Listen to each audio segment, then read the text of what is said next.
Sir क्या कहेंगे, कुछ लेटर बॉम्ब चल रहे हैं भाजपा की ओर से, आपके शिवसेना के जिलाध्यक्ष की ओर से, तो क्या कहेंगे? देखिए, जो लेटर वगैरह बम नहीं चल रहा है, एक्चुअली कहीं से शुरुआत हुई तो उसको रिप्लाई देना बहुत जरूरी था।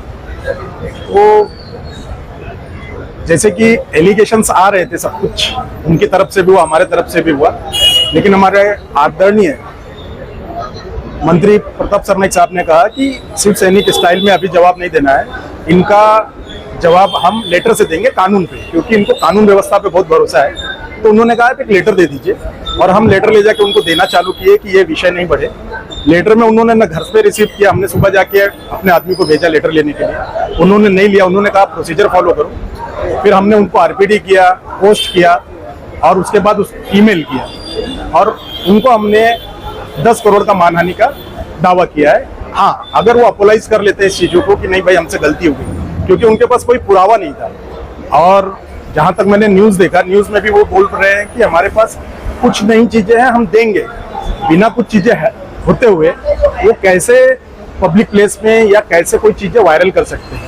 उनका अगर कुछ इश्यूज थे, पार्टी वाइज का अगर कुछ इश्यूज थे, तो उनको उन्होंने अपने मंत्री अपर अथॉरिटी को लेटर दिया था, बट उसको वायरल करना एज ए जिलाधिकारी, जो जिलाध्यक्ष है, उनकी कस्टडी के पेपर वायरल करना वो गुनाह है। उसके हिसाब से हमने इंटीमेशन दिया है, और हमने पुलिस कंप्लेन भी उनके खिलाफ किया है। और उनके पास एक ही रास्ता बचता है कि जैसे 72 घंटे का इंटीमेशन है, वो अपोलाइज करे रिटर्न में, तो जाके ये चीजें यहाँ पे रुकेगी। पुलिस को पत्र देके क्या मांग किया है?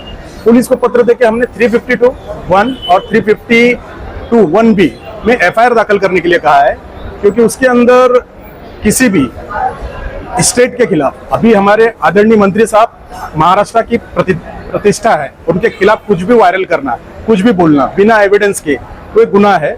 और ऐसी कुछ चीजें स्टेटमेंट देना या आप उसको रिटर्न में वायरल करना, कहीं पे भी कोई चीजें बिना तथ्य के, तो इससे जो होता है मीरा भाईंदर की कम्युनिटी में बहुत ज्यादा नुकसान हो सकता है। लोगों में कह सकते हैं वातावरण खराब हो सकता है। तो इसके खिलाफ ये गलत है, तो इसके लिए हमने कानून का रास्ता लिया है, और FIR दाखिल करने के लिए हमने काफी ज्यादा हम इसके पीछे पड़े हैं कि FIR होना चाहिए। और दूसरा डिफामेशन का नोटिस, दोनों चीजें हम civil as well as criminal ये हम कर रहे हैं। इसमें कोई षड्यंत्र लग रहा है आपको? जी, उन्होंने खुद स्टेटमेंट में कहा है जिलाध्यक्ष साहब ने कि मेरे पास एविडेंस है, लोगों की कंप्लेन आई है, ठीक है, उनको जिलाध्यक्ष का पद मिले 1 हफ्ता भी नहीं हुआ है, तो उनको इतना दिमाग और इतना सब कुछ देते हुए मुझे नहीं लग रहा है कि उनका दिमाग है ये।